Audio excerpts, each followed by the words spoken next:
Raymart the Assassin Gabalio target ang WBO Bantamweight World Champion na si Jason Moloney. At Dimitri Bivol, inaming si Artur Beterbiev na ang magiging pinakamahirap na kalaban.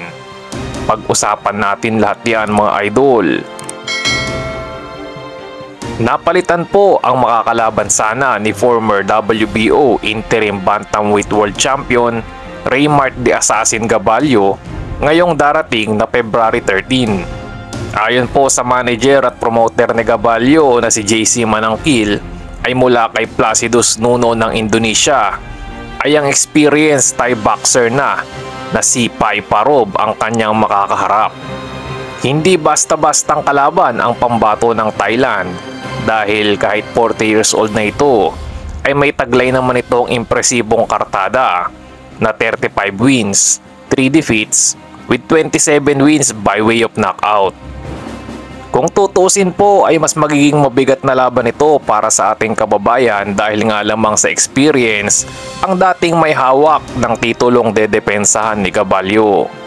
Sinabi ni Gabalio na kailangang maging impresibo ang kanyang maging performance sa labang ito at gusto na raw niyang isunod ang WBO Bantamweight World Champion na si Jason Mayhem Moloney ng Australia. Malaki naman ang pag-asa ni Gabalio na world title fight na ang kanyang maging sunod na laban dahil sa ngayon nga ay number 1 rank contender siya sa WBO at number 5 naman sa IBF. At sa ibang balita naman po mga idol ay inamin ni WBA Light Heavyweight Champion Dimitri Bivol na ang potential na laban nila ni WBC, WBO at IBF Light Heavyweight Champion Artur Beterbiev ang kanyang pinakamagiging mabigat na laban sa kanyang boxing career. At kahit dati nang tinalo ni Bivol si Saul Canelo Alvarez ay naniniwala siyang nasa ibang level itong si Beterbiev dahil sadyang mas malakas at mas malaki daw talaga ito. Na-underestimate din daw ang technical skills ni Beterbiev dahil sa kanyang 100% knockout ratio. Sa kartada po kasi ni Beterbiev na 20 panalo ay wala pa itong talo at 20 dito ang kanyang pinatulog.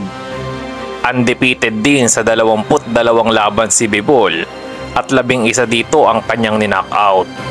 Kung matuloy man ito ay siguradong magiging kabang-abang dahil malalaman natin kung magwawagi ba ang power puncher kontra sa technical fighter. Samantala ay nagbigay din ng pahayag si Bivol sa mainit na usapan ngayong Terence Crawford versus Canelo Alvarez. Naniniwala si Bivol na ang number 1 pound for pound king na si Terence Crawford ang manalo sa kanilang laban kahit na mas malaki si Canelo dahil si Crawford daw ang pinakamahusay na boksingero sa kasalukuyan. Yan lang muna po ang ating mga boxing updates mga idol. Kung nagustuhan nyo ang ating video ay huwag kalimutang mag-like, subscribe at pakihit na rin po ng notification bell. Maraming salamat po.